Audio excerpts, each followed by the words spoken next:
Guys, it's season 2. Welcome to the premiere episode of season 2 of the Sports Hour podcast. Revamped, renewed, back to a full-time weekly schedule.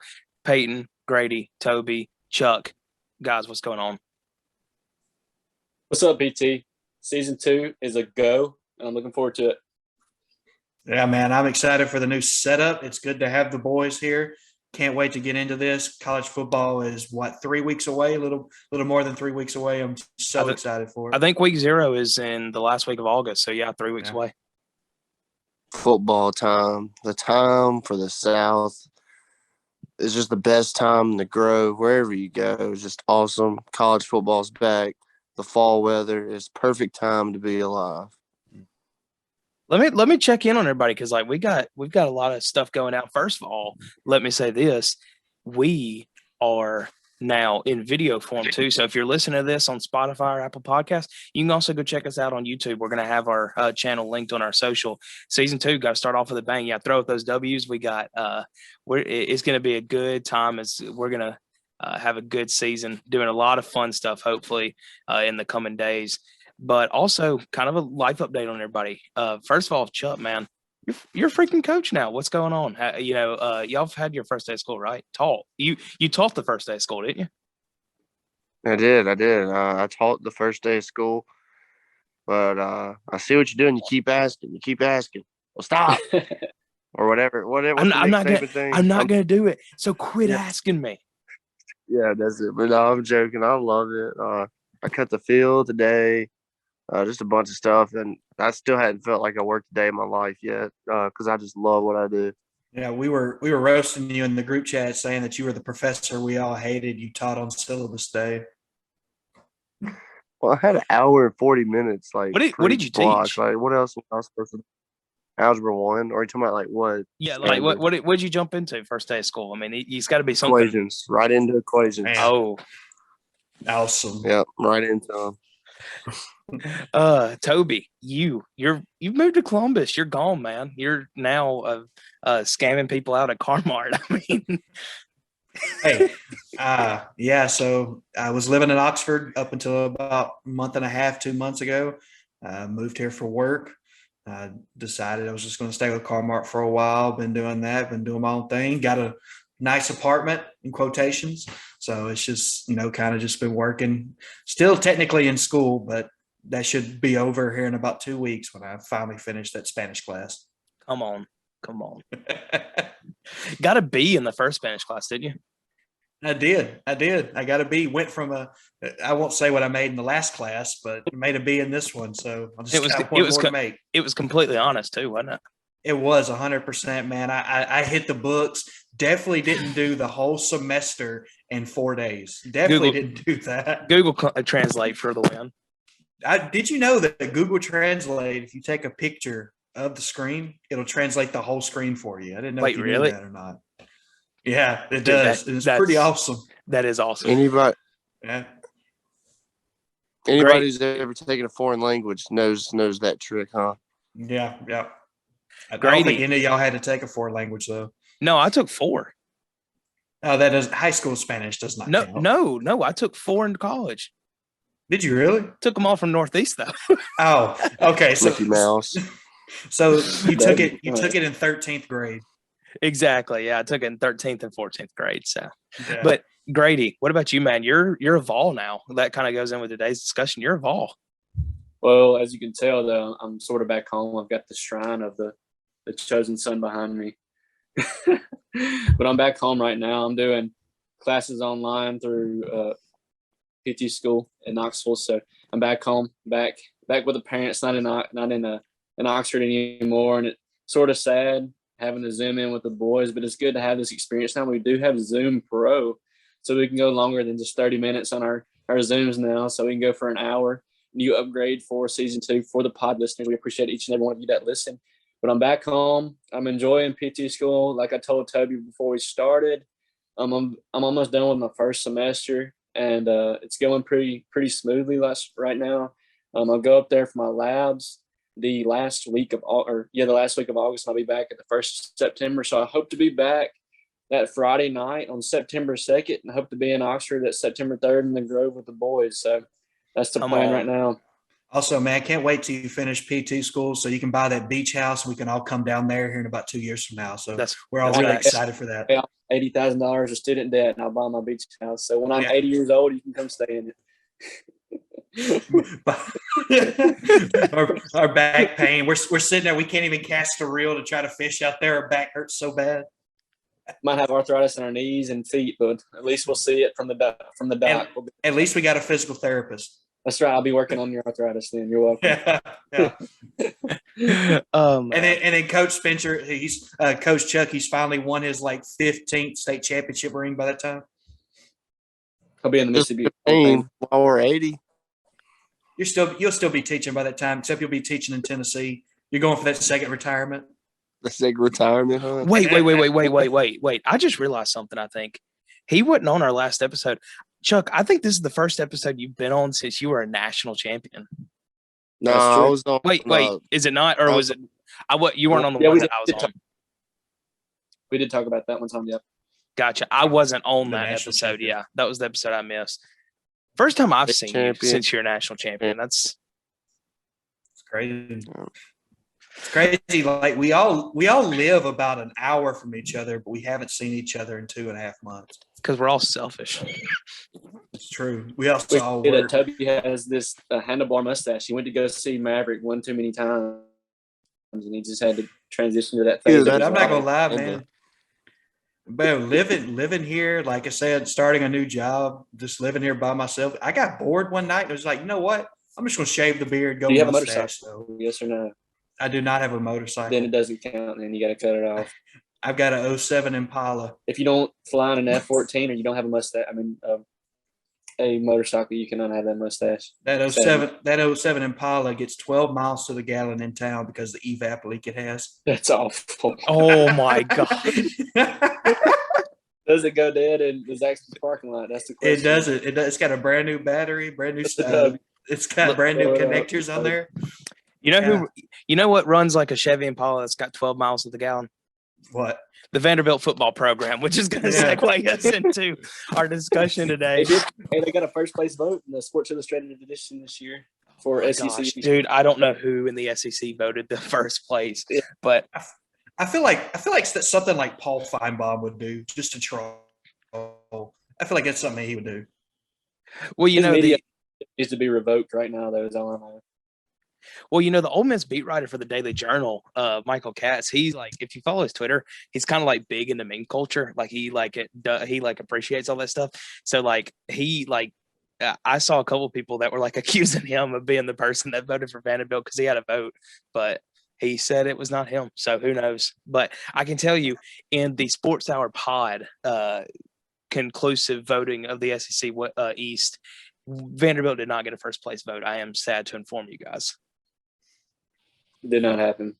We're going to be posting tomorrow. Would y'all like to hear it? The rankings? Yeah. Yeah, right. definitely. Well, let's start in last place. We knew it was going to be Vanderbilt. Last place votes across the board. But from that spot on, no team was unanimous in their spot. Missouri at 6, Florida at 5, South Carolina at 4, Tennessee at 3, Kentucky at 2, and as most of us expected, Georgia at 1. So pretty much the lineup most people have and how we ranked it. However, Georgia did not get every first place vote. I will tell you guys that.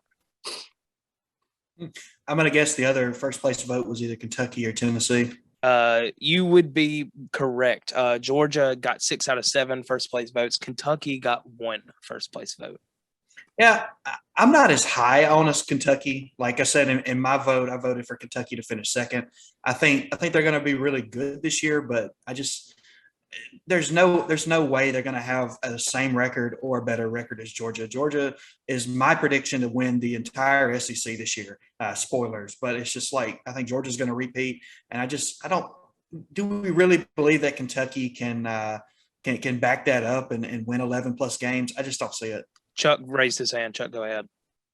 All right. So, are we allowed to say who it was? I mean, made the vote? Well, I guess you kind of said it right now anyway, but yeah, go ahead.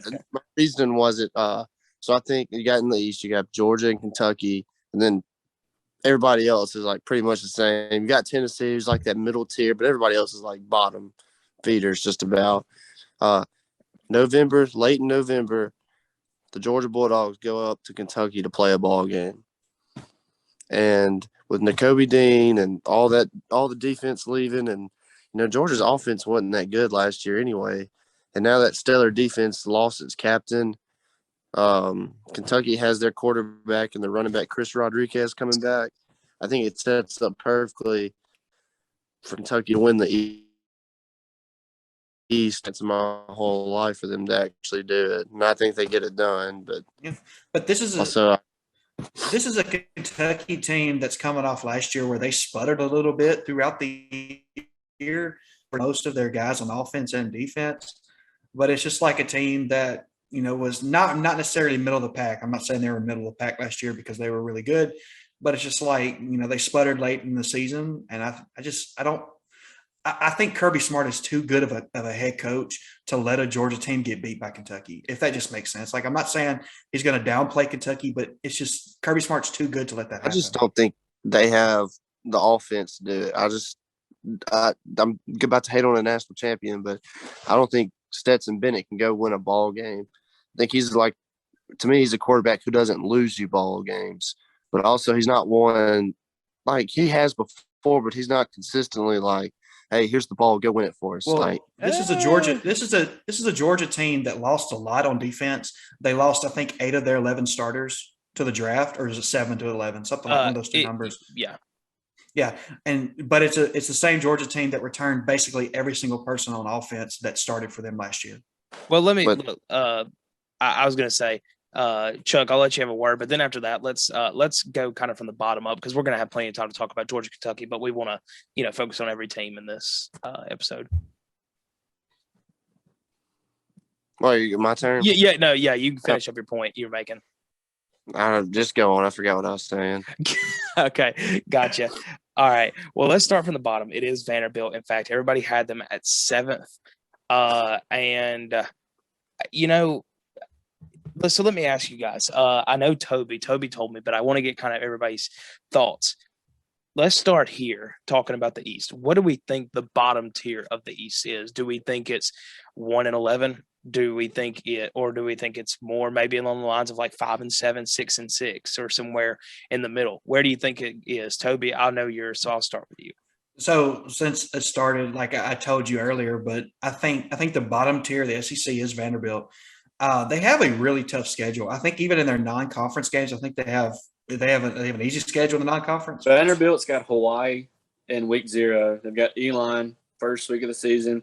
They have Wake Forest. Wake Forest will beat them. Then they have Northern Illinois. I think that's 3 wins for Vanderbilt. So based off my prediction, I said 3-9. I said 3-9 going 0-8 in the SEC. I think they'll win 1, maybe 2 SEC games this year. All right, who do you think? Okay, when we're talking about the tiers of the SEC East, because they're not beating anybody in the SEC West. Ole Miss is going to beat them by 45 points. Who in the SEC East do you actually believe Vanderbilt can beat?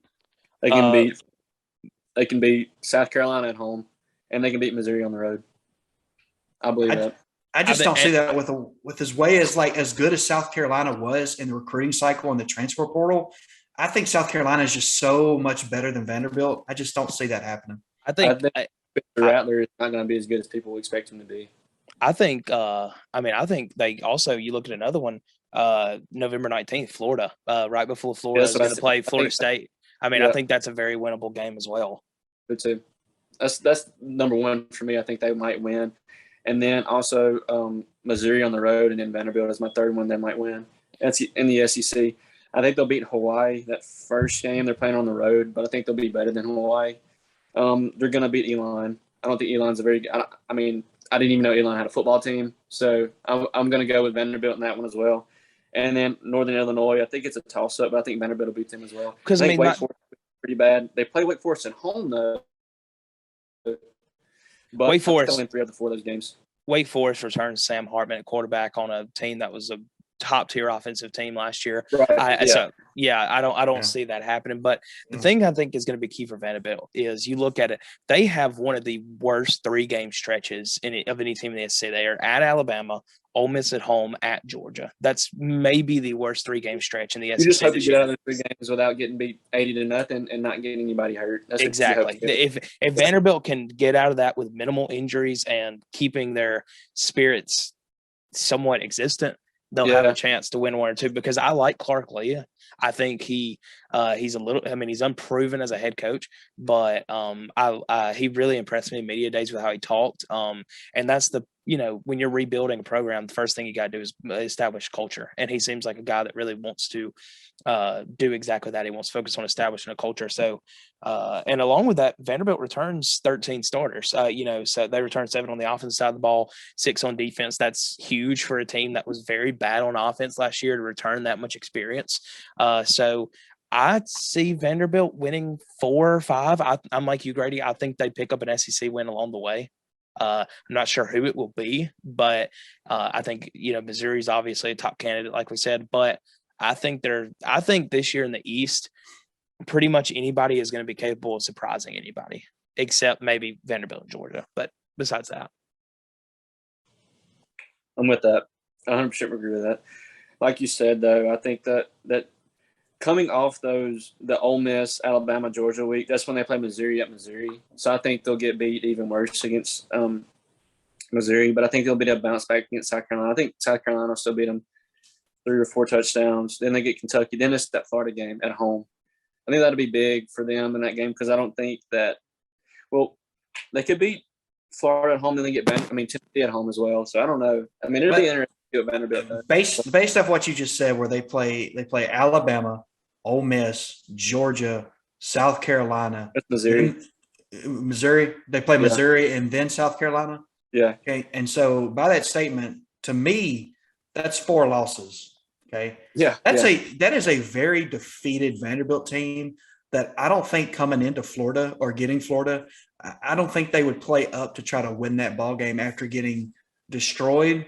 Hopefully destroyed. I think we'll beat them and just dominated, and then probably lose close, if not by 2 or 3 touchdowns. But think about what you just said, though. Vanderbilt and utterly defeated happens every year. Yeah. I mean, what changes for them this year? The only thing that they get to go play football. So why not go out there and play as hard as they can every game? But here's what happened. But maybe it will this year. Here's my thing. If Clark Leah can establish just the basic culture, which the basic culture is, I don't care if it's Vanderbilt, and I don't care if you're looking across the field in Alabama. The culture you need to establish, to the baseline culture of any program, is it don't matter who's on the other sideline and who we are. We are D1 college football players. We can beat anybody we look across sidelines. We may have to play incredibly perfect to do it, but we can do it. And so if you can establish that culture, even if you lose big to teams like Alabama, Georgia, you're not going in expecting, okay, well, let's just try to keep this within a few touchdowns. You should be going in expecting, even if you are Vanderbilt, saying, we can win this game. Other than the guy that's on complete crack in Sports Illustrated that voted for them to win the East this year, nobody, I don't think even the coach expects them to do a lot in the East this year. Nobody expects them to be bowl eligible this year. But if 4 or 5 years down the line, you can look back on this year and said, we fought against Missouri, we fought against Florida, we fought against Tennessee. 4 or 5 years down the line, you can say, when we fought then, that made us who we are now. When down the road, they're going to win 7, 8, maybe 9 games. And I don't know if Vanderbilt will, but I like the coach they have now, and I think he's got a good attitude going forward. It's possible for Vanderbilt to do that, and I'm going to wrap it up here and we'll move on to the 6th spot, but it's possible. I mean, you saw James Franklin had Vanderbilt winning 8, 9 games a year, beating ranked Georgia teams, beating ranked Florida teams. I mean, it's possible to do because Vanderbilt, they have high academic standards and a low history of success in football, but it has been done before. So, I will be interesting to see how Clark Leah can do. Speaking about real quick to James Franklin, I'll let you imagine if we could take a scenario, if that Penn State job doesn't open up when it does, how much better of a program would Vanderbilt have been if James Franklin would have stayed there 2 or 3 more years? I can't say that. I'm not sure. Yeah, I don't think you can say that just because, Vanderbilt's the type of program with their academic standards that if they're not, the right man's not leading them every year, it's quick for a program like that to fall off. Chuck, you had a point. Just to look up all that's just an excuse a lot of Vanderbilt people have. There's not academic standards, anything different from Ole Miss or anything else. If they're an athlete, like they get stuff done to let them into school. Like That's just fair. look into it. So Don't speaking believe. from a baseball perspective, of course they got those dudes. You see the TikToks all the time. The Vanderbilt commit. They're going to get those guys in baseball, and there's no excuse for them, especially in that sport. So I get where you're coming from, Chuck. Well, let's move on to 6, which was Missouri. Missouri was voted 6 by everybody in our poll except one person, and we're going to start with him. It was Mr. Grady. Grady, you had Missouri at 5. Can you explain why you didn't have them in the 6th spot? What was your thought process behind that? Okay, I had Missouri, and then 5 was that South Carolina? You had Missouri at 5, and you had Florida at 6. Okay, so me and Toby were talking about this before the pod started, how I was thinking that Florida with Billy Napier, in all honesty, I don't think he's a very good coach. I don't think he's a very good recruiter either. I think I sort of compared him to Dan Mullen, in where he's a guy that can get the 2-star, 3-star, and make him a better player. And my example was Dak Prescott with Dan Mullen at Mississippi State. He got a guy that was middle of the ways, even like Nick Fitzgerald. I mean, the only other team that offered Nick Fitzgerald out of high school was UT Chattanooga. They brought him in and made him a perennial, really good football player at Mississippi State. And I think Napier's the same guy at Florida. I think he's a really good developer, but I don't know how good he's going to be with recruiting at the University of Florida. So that's why I put Missouri in front of him. I think it's going to be a bumpy first year. I know, wasn't Napier at Memphis at one time? Is that right? Napier, he might have been an assistant at Memphis, but he was never the head coach at Memphis. Okay, but that's what I think right now. I just think that it's going to be a bumpy first year for him. So that's why I put Missouri in front of him. And they get Auburn out of the West, which is not going to be very good this year either. So I think that's going to be a win for them in the SEC. They get Florida on the road, and I think they can beat Florida on the road. They get Vanderbilt at home. We talked about that. South Carolina on the road. They get Kentucky at home, Tennessee on the road, and they get Arkansas at home. So that's an interesting backside for them. See, and I don't really know if I agree with you talking about recruiting, Grady, because I'm looking back at their last few classes, and because I've wondered that same thing, because that's the big question about a guy that comes from a Group of 5 school. Can he recruit at a Power 5 level? And this is a guy that's bringing in 24, 20, 26 recruits in his last 3 classes, and in all 3 classes, 90% of them were 3 stars. In which, I know you said 2 or 3-star guys, but let's look at it. I saw somebody talking about it once. It puts it in perspective. Your 4, 5, and 4 stars, people act like every team should be poaching 5 or 6 of them. 5 and 4 stars make up like maybe 10% of a recruiting class. Like unless you're Georgia or Alabama. Yeah, unless you're Georgia or Alabama. But yeah. Out of the players listed, like when you get to the end of the ESPN 300, you're basically at the end of the 4 stars. So I don't think you can really put a star account in there. What's impressive to me is a guy like Napier at Louisiana Lafayette, a team that's perennially 7 or 8 wins in the Sun Belt, taking them to 11-win seasons and having 90% of their class be 3 stars. For me, that's good recruiting at Louisiana Lafayette. Yeah. I think before we started, me and Grady was talking about this, I know we're talking about Missouri, but real quick, I know we're going to talk about Florida in a second, but Brian Kelly made a statement a couple of days ago, and they asked him, because, he left a top 10 team in Notre Dame, a top 10, when you think about college football, Notre Dame is in your top 10 all time. Okay. No ifs, ands, or buts. We come back to where a guy like that takes LSU and he says, I don't care where you're from California, Texas, Louisiana, wherever, you're going to come play football at LSU because we're LSU. Billy Napier is the same way. When you think of a Florida program that's won 2 national championships in the past 15 years, they're a perennial powerhouse in the East. You can recruit at Florida just simply saying, I want you to come play for the Gators. Now, you have to contend with Alabama and Georgia, who is close to you, Florida State, who's had a couple of step backs. But again, Florida State's another one. When you take top 20 programs in college, you think of Florida State. But I think when it comes to the grounds of Missouri, where I had them ranked, I had them ranked 6. I haven't seen anything really from Missouri in their recruiting or the portal coming off last year where they wasn't very good last year. And yeah, they returned a lot of people, but it's kind of the same thing with them that they don't look on paper like they're anything other than a bottom 2 SEC team to me. And I think Billy Napier could be really good at Florida because he can recruit just on the fact that, he's coaching for the Gators. I want to bring it up because, talking about each class, Missouri brought in, including transfers, using the 247. Some people don't like it. I like including recruits and transfers in their new ranking because I think it gives you a better idea. But Missouri did bring in the 18th best class. They bring in a 5-star guy in wide receiver Luther Burden from East St. Louis, bringing him in, bringing a 4-star quarterback in Sam Horn. So and they bring back Connor Bazelak, obviously. So this is a Missouri team that can go. Drinkowitz has done, I would say, pretty well in his first 2 years there. Nothing groundbreaking, but he's got Missouri consistently at around 6 wins. And I think that's about where I would have them this year because you look at their schedule and they start Middle Tennessee State. That's a win. At Kansas State, I think Kansas State's going to be a pretty dang good team this year. I would chalk that up to an early L, but it's a winnable game, but it's an early L for me. Abilene Christian, New Mexico State round out the non-conference slate. So you're 3-1 in non-conference. You've got Vanderbilt. You're at Auburn first SEC weekend. I think that's a very winnable game for Missouri. At South Carolina is a winnable game. At Florida is a winnable game. I would even go as far to say Kentucky at home could be a winnable game if you catch them right. So I think this Missouri team has the upside, especially with Bazelak coming back, because a returning quarterback can do wonders for you.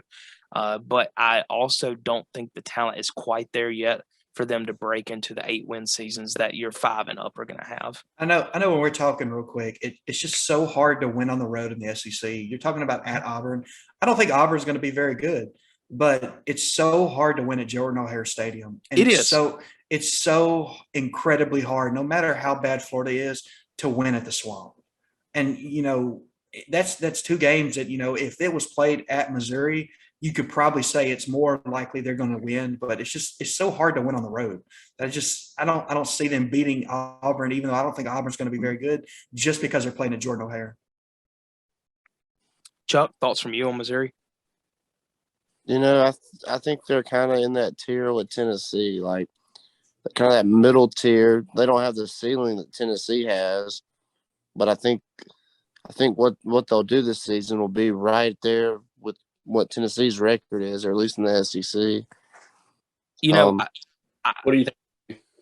I see Toby's distaste in his face. Well, I think I kind of see it because when I looked at it first, I was like, really, Chuck? But then I look at it and I think really 3 through 6 is about wide open in the SEC East. I think any of those 4 teams, you could slot them anywhere. And if you told me that at the end of the season, like if you told me Missouri was 3 at the end of the season, I would be a little bit like, wow, a really good season for them. But I wouldn't be shocked, like, oh my gosh, like they're 3rd. So, like, are you serious? Everybody else is just sort of middle of the ways.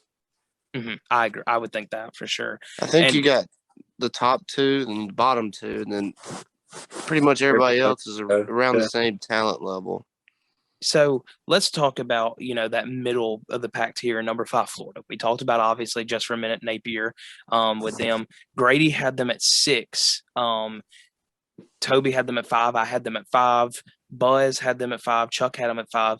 But John, who is not with us, by the way, got to shout out John. Congrats on getting engaged, my man. That's freaking awesome. John. Yeah, W. Everybody throw him up for him. But John had Florida at 2nd. The highest of anybody in this ranking.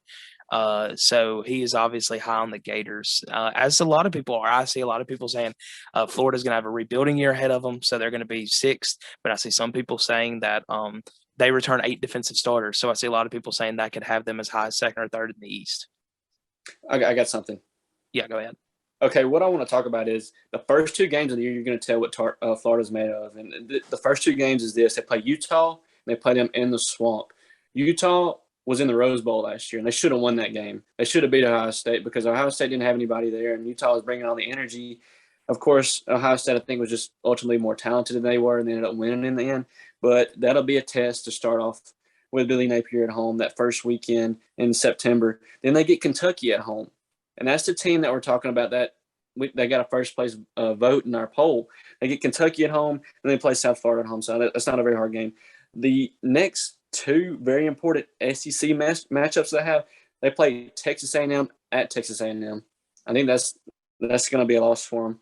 And they also play Tennessee at Tennessee. Mm-hmm. So those are tough ball games. 4 really, really tough ball games that will define the season for the Gators this year, I feel like. Florida has one of the – go ahead, Toby. I was just say, I like how you made the statement, how is Florida going to be? You can, right then, game one when you get Utah. Because I personally believe Utah is going to win the Pac-12, and they're going to win it pretty handily, in my personal opinion. I agree with that. But I think Florida, I had them at 5. Okay, I think Florida is one of those teams where you're talking about where 3 and 6 is wide open. Florida, to me, fits that mold perfectly, way above Missouri. Because again, I like Billy Napier. I liked him at UL Lafayette. I thought it was a good hire, and I believe personally that Florida is one of those teams that coming in where, you returned a lot of really good talent that I think, you play a lot of games at home. You get a lot of good teams at home. If you can just squeak out a couple wins, a couple close wins, that can carry you an entire season. We've seen it multiple times where a team early in the season won a game by 2 or 3 points, and they went on and did really good things in the SEC. I think Florida fits that mold perfectly over a team like Missouri, that even though I had them at 5 just because they're in a rebuilding year, I personally believe that, they could easily be number 3, even in number 4, even personally number 2. Florida has the 2 keys that you need to be top 2, top 3 in the SEC, which is a lot of returning starters on defense and a returning quarterback in Anthony Richardson. And Richardson showed a lot of flashes last year of the talent he has. He was at one point one of the most talked about quarterbacks in the SEC because of his raw talent he showed in kind of his weekly battle with Emory Jones for the starting quarterback spot. So I think it'll depend on how he adapts to Napier's system. But Florida has got the pieces. Now, what is against them, like Grady pointed out, they have one of the hardest schedules in all college football. Utah, Kentucky, at Tennessee, Missouri, LSU, Georgia, at Texas A&M, at Florida State, South Carolina. They have one of the toughest schedules in the nation, much less the SEC. But if they can weather the storm, if they can go 1-1 between Utah and Kentucky, find a way to win one of those, Florida's set up for a very good season this year. Grady, go ahead. So last year, their defense allowed almost 30 points per game last year. That's a lot of points for a defense, especially in the SEC, because, when you think of the SEC, what do you think of? You think of running the football and you think of playing defense. And that's not very good. You give up 26.77 points per game last year. They were 6-7, 2-6. And, of course, that's with a different head coach. We'll see a different change in philosophy next year. But it's going to be interesting to see how they come back from that next year and see how they do, especially against a team like Utah and a team like Kentucky who's going to run the ball, who's going to try and get it down the throat. Because Kentucky last year, and I think this year, they're probably ranked in the top 5 in the nation in offensive lines. So it's going to be interesting to see how they deal with the offensive running game, especially this year moving forward. Chuck, go ahead, and then we will move on to Florida. I was just – okay. We're talking about Florida, not Kentucky. My bad. Keep going. No. You're good. You're good. Let's move to number 4, South Carolina. South Carolina was picked 4th by everybody except John, who had them at 3rd, and which, guys, I kept my rankings proud from you. I have South Carolina at 2nd. That is my surprise. Wow. And, South Carolina returns the most starters in the SEC East with 15. They return 8 on the offensive side of the ball, which is not including their quarterback, which will be most likely Spencer Rattler. 7 on the defensive side of the ball. Shane Beamer in his last year, I was not a believer in Shane Beamer. I thought that was going to be a flop of a hire by South Carolina. However, dude comes out, has them go they either went 7-6 or 8-5, winning their bowl game in the Belt Bowl. Showed a lot of good flashes last year. I like what Beamer's doing. I think Rattler is going to be improved under Beamer, and also learning his lesson from what happened at Kentucky, having his job taken.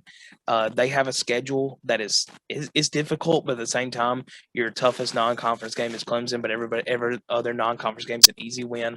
You get Arkansas early in the season, and so you get Georgia early in the season as well, which is when I think you're going to want to catch those teams. Texas A&M at home, which anything can happen at South Carolina when you're playing at Williams-Brice. as well as they also get Tennessee late in the season at home. So this is a tough schedule, but I like what South Carolina's doing. I think they're going to end up as the surprise team this year going second. Grady, go ahead. So you sort of talked about the schedule a little bit, but something that I want to get into that with is they play Arkansas, but they play Arkansas on the road. Toby's talked about this with us this year, with Ole Miss this year. I say us, but Ole Miss this year.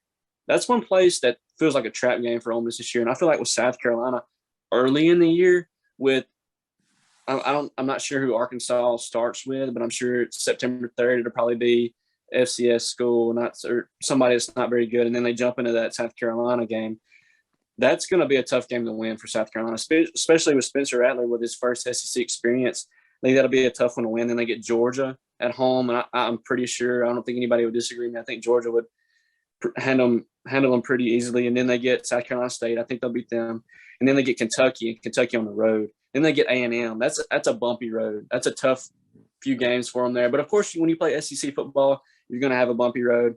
But I'm eager to see how they make it through that stretch in that early part of the year. Yeah. So for me personally, there's two key reasons for South Carolina. And I personally believe one is Spencer Rattler, who I wanted to come to Ole Miss so bad because I really liked him at Oklahoma. I thought he was really good at Oklahoma. He made some Oklahoma. He made some boneheaded decisions. I won't even lie. There was a couple games that he cost Oklahoma because of his decision making. But again, we're coming to that second point, Shane Beamer, who I personally really liked after Clemson last year when they got beat by 30 points, 30-0. He cut his promo after the game, or interview after the game, and he was talking about it. He said, "This doesn't define our program. A 30-0 loss to Clemson does not define us." So I believe personally that coming off with 6-6 season, where I think they also won their bowl game, correct? Or played in the bowl game, won the Duke's bowl against North Carolina. Yeah, I think that's going to carry them into this year, where South Carolina is going to be a team that could possibly upset a couple key teams on the way. Whoever it may be, whether it's Georgia, whether it's Florida, whether it's who else do they get? Kentucky, somebody like that. I personally think that they have a shot to upset somebody. I could even say put Clemson on upset alert against them. You're also muted, Peyton. I did not realize that I was muted. Sorry. I would like to point out that Spencer Rattler is also playing for Shane Beamer, who was his offensive coordinator when he was a Heisman candidate in his freshman season. The only reason he didn't go to Ole Miss was because of that. That's the only reason. So, regardless, does anybody have any thoughts on South Carolina before we move on? All right. They're a wild card in the East this year. I mean, like you said, 3 through 6. They could be 3. They could be 6. So It's going to be fun to watch. Let's move on to 3. Tennessee. That's who we have at number 3. I have them at 3rd. Toby has them at 3rd. Grady has them at 3rd. Chuck has them at 3rd. So everybody here has them at 3rd. Buzz has them at 2nd. And John has them at 4th. So the Vols, we know they bring back Hendon Hooker. Tennessee plays at maybe the only team in the country that plays at a faster offensive pace than Ole Miss, and they return 8 starters on the offensive side of the ball. Guys, that offense is going to be disgusting this year. They returned 6 starters on the defensive side of the ball. I think you would be kind of a fool to not have Tennessee, as much as it pains me to say it, to not have them as a top 3 team in the East this year. Not only that, they have a very manageable non-conference schedule with at Pittsburgh being their toughest game, but with Pittsburgh losing Jordan Addison and Kenny Pickett, one to the draft and one to the transfer portal, Pittsburgh is not going to be near as tough. They'll still be decent. Not an easy game, but I think Tennessee goes 4-0 in that slate. They start off with Florida and they draw LSU out of the West this year, which is the best team besides Auburn you could have drawn out of the West, especially early in the year since they get them first 5 weeks. This is a Tennessee team that has their schedule set up. They have Georgia. They have Georgia on the road, but they have Alabama at home. They've been waiting for that illustrious win over them in the last 15 seasons. So they also get Kentucky at home. This is a schedule that lines up perfectly for Tennessee to make a run as a top 2 team in the East this year. If not, definitely I think their floor is top 3 or 4. This is something that I want to talk about, and we saw this firsthand last year as Ole Miss fans. Neyland Stadium is 2 touchdowns before the game even starts. I think I can agree with that. I think Ole Miss was 3 touchdowns better than Tennessee last year.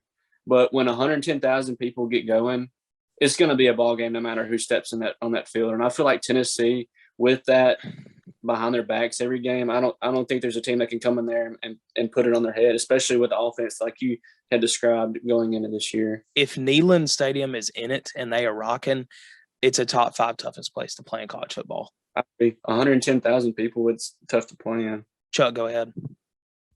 Tennessee reminds me of last year, reminded me of Lane Kiffin's first year with the Rebels. Not very good defensively, but, their offense was explosive, and they were in some tight games, or competitive at least, with some top teams. And I think this could be a breakout year for Tennessee. It's all going to be on quarterback. I think his last name's Hooker, right? Hendon Hooker, right. Yes. Yeah, that's what I couldn't pronounce his first name. But, yeah, I think it's all going to ride on him. Can he have a year like Matt Corral did this year? And I think Tennessee, we all had them at 3. That's kind of a more, safe pick. But, if they were beat Kentucky or Alabama too, and, maybe let's say the Georgia upset, Tennessee is the first team that we've called out on this list where their ceiling is winning the East. Mm-hmm. Yeah. As good as I think South Carolina can be, South Carolina cannot win the East this year. Tennessee is the first team that we called off that I think, if you told me they win the East at the end of the year, I would be like, I'm not really surprised. I'm surprised they beat Georgia, but I'm not shocked. It's I saw that potential there. Yeah. So speaking of it, I had Tennessee 3. The reason being is I still think Tennessee's going to win 9 games. Okay. But personally, I believe Tennessee is set up to beat somebody. And I know it's going to make sense when I explain it.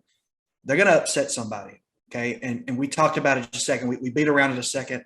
When you're talking about that illustrious game that they've tried to get at Neyland and it hasn't happened in a while, when Alabama comes to town. Spoilers into the next. I don't think Alabama goes undefeated because I believe Tennessee is poised to have a breakout. You was talking about it last year. They felt a little defeated because they played really good on offense, but that defense wasn't there, and that's the reason why they lost. That defense is going to come up and try to prove something. And I personally think when Alabama comes to town, Tennessee is going to have that moment, and it's going to be Alabama, because I think Tennessee, coming off last year where they played down a little bit, it's time for them to kind of rise up, and I think Tennessee's finally going to do that this year. Toby, if I can, I will give you respect for that pick. If for no other reason, they're not playing that game on the 3rd Saturday in October this year. They're playing it in the 2nd, which is a travesty because the live rivalry is literally named 3rd Saturday in October. That's a travesty. Shame on USC office. But this is a Tennessee team that with 9 minutes left in the 4th quarter had Alabama within 1 score on the road in Bryant-Denny last year. They ended up losing by 28. Yeah, it's ridiculous how that happens, but that's Alabama. But even still, Tennessee played Alabama about as close as anybody did besides Texas A&M and Georgia last year. Yeah, and I just know, probably going in that game, they'll probably be 7-2. Not 7-2. They'd be 3-1. They could be undefeated. They could be 5-0. They play LSU in Death Valley the week before. I think that's a big telling point to how that game goes to the next week. If they can beat LSU in Death Valley, I think they come out guns a-blazing. And I think, like I said, they start out with a 2-touchdown lead in Neyland, especially if they're 7-2, 8-1 going into that game. I just hate how Ole Miss and Tennessee is, the way we play each other. We only play each other every 6 years. I wish we got them again in Vaught Hemingway Stadium. I wish we did, man. 5-0 Tennessee versus 5-0 Alabama. For Tennessee trying to win at home against Alabama for the first time in 15 years, I would probably have to pack up and go to that game because that would – I'll be there. Neyland would be unbelievable that weekend. So real quick, I want to talking about that, the moment I just said. Would you guys be okay? I know it's the Chucky Mullins game. Would you guys be okay with trading Tennessee for Vanderbilt every single year? No. We played one of our 2 East games is Tennessee. Automatic win. Automatic win. You don't want to change for Tennessee. Tennessee's too good. So, you want to keep that game. Toby, you don't want to change. The thing is I feel like Ole Miss. I feel like Ole Miss is on the verge of being a really good program again, a great program again. Doesn't matter. And I just hate playing Vanderbilt every year. I can't stand Vanderbilt. I love it. I don't consider them a rival. I don't. It's a bye week, and it doesn't give me any motivation. Which I watch football because I watch Ole Miss. It gives me no motivation to watch. Who cares? Beat them by 45 points. It's a free win. And then we talk about last year when Ole Miss and Tennessee played. It was one of the best games of the season. I don't. The whole everybody that played Ole Miss Tennessee was one of the best games of the year. I don't. Year. I'm not entertaining this anymore. Kentucky, number 2. Kentucky is who everybody had at number 2. Well, no, not everybody. Sorry. Toby had them at number 2. Grady had them at number 2. I had them at number 4. John had them at 5, and Chuck had them at number 1. Chuck, we'll start with you. Was it just to be different? Was it just to make sure Georgia went unanimous, or what do you think about this Kentucky team? No, I think it's Kentucky's going to be really good, and Kentucky has Georgia Bulldogs at home late in November, and I just don't think Georgia's going to have the offense or the defense to beat Kentucky. Like, their defense is going to be stellar, but it's not going to be stellar like it was last year with what they let teams average 12 points a game, something ridiculous. I mean, they're just not doing a that. quick way to rebuttal that. Mark Stoops is right here. Okay, here's Mark Stoops. He's chilling here. Here's Kirby Smart. It's not even close when we talk about comparison to head coaches. Not even close when you talk about the program tradition. It's a lot easier to win at Georgia than it is at Kentucky. But that's the thing. Georgia is just so much better of a team than Kentucky is. Not even, when we talk about, okay, they lost a lot on defense. They lost a lot. Okay, they replaced everybody was on it with all their backups who were 5 stars. Okay, so they replaced 5 stars with 5 stars. Okay, that's worked for Alabama for 20 years. It can work for Georgia again. So it just doesn't really make sense, because I think that there's a clear difference between Kentucky and Georgia. I would like to say so I feel like I need to interject myself, because Chuck had them at 1, and out of us speaking, I had Kentucky the lowest at 4. Here's why. Kentucky is going to be a good football team. However, 3 things actually. Number 1, Kentucky returns the lowest amount of starters, tied with Georgia in the East with 10. They return 5 on offense, 5 on defense. And like Toby said, unlike Georgia, they are not stacked up on 5 stars to replace them right behind. Kentucky's going to have some growing pains. Number 2, the schedule, I think, is tough for Kentucky. Non-conference is nothing. Fine, whatever.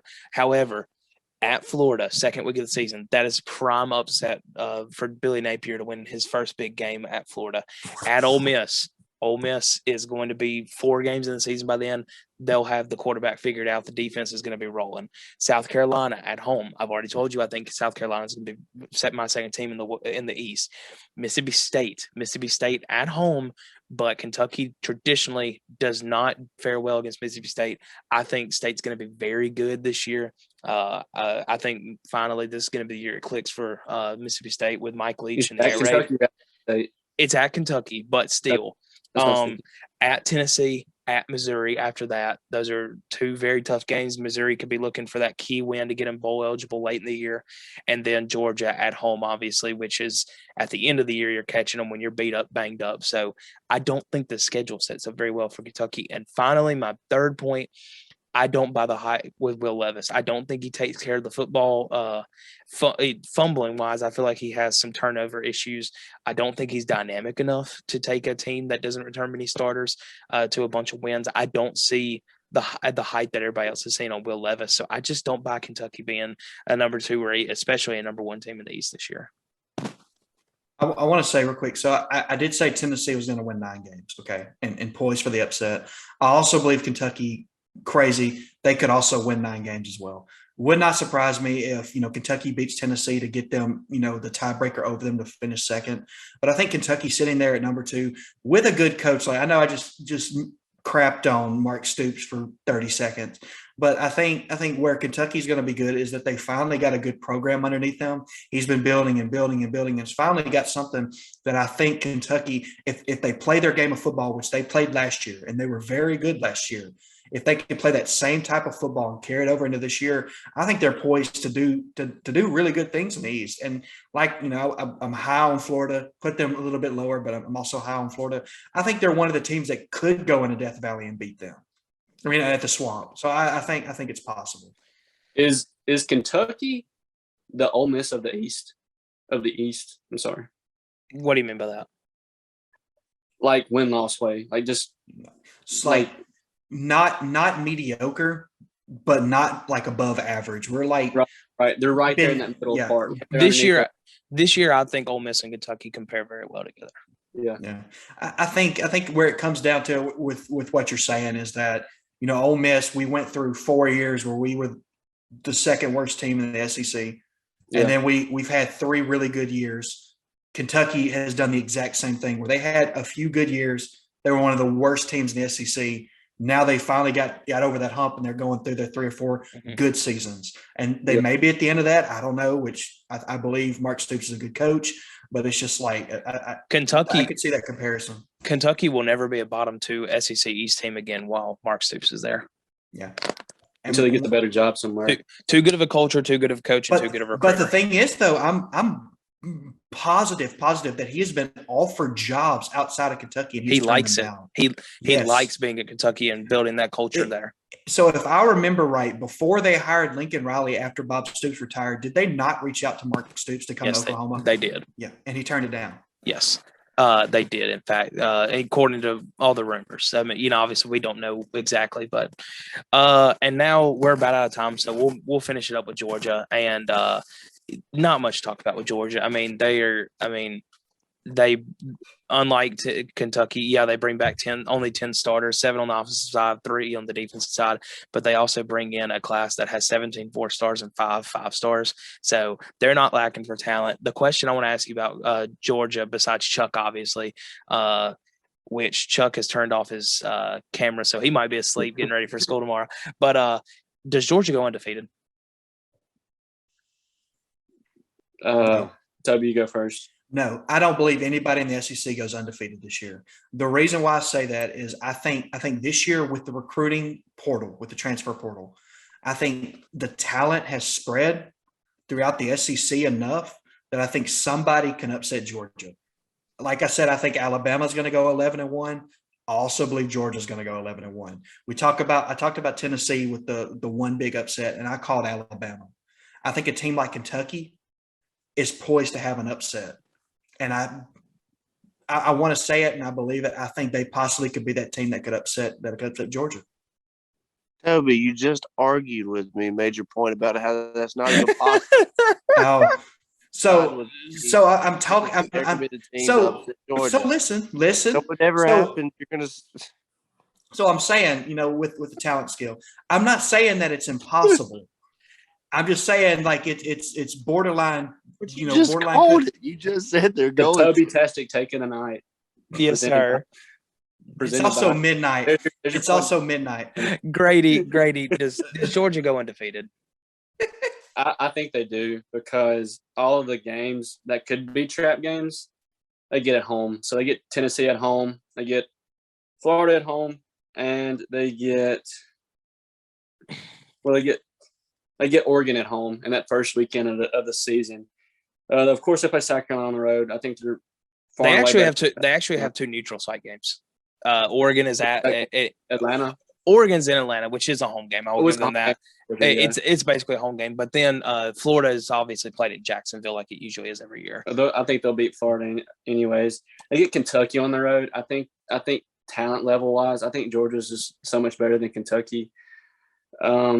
Saying that though, Kentucky, if they get to running the ball and it's a slow knockdown drag out game, maybe they could squeak one out. But I'm saying that Georgia, if you're going to play that kind of game, Georgia's going to win, because talent goes a long way, but also depth goes really a long way, especially on November 19th in Lexington, Kentucky. So I don't know yet, but I would think that Georgia would win that ball game.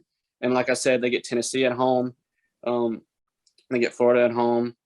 Like their last 1, 2, 3, 4, 5 games, 5, 6 out of their last 8 are at home, and those 2 games that are not at home is Mississippi State, Kentucky. So I think their schedule is really fit for them to go undefeated. So I'm going to say regular season they're going to go undefeated. It just matters how Alabama plays as the year goes along and what goes on from there. Yeah. So I'll finish it out because we are about at the hour mark. This is the Sports Hour pod, so I got to stay right there.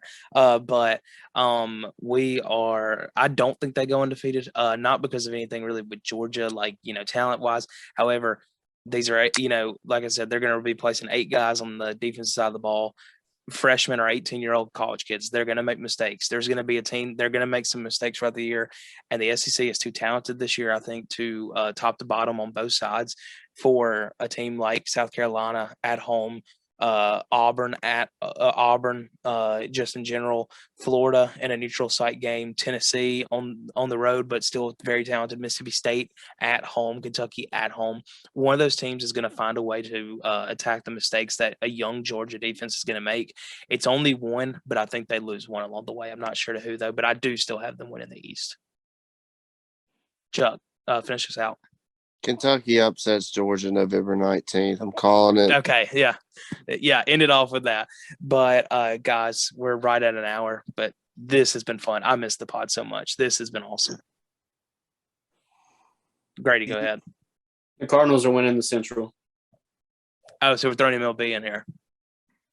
Now, if we're throwing MLB in there, then I'm going to take a bold take and say the Cubs finished 4th in the Central.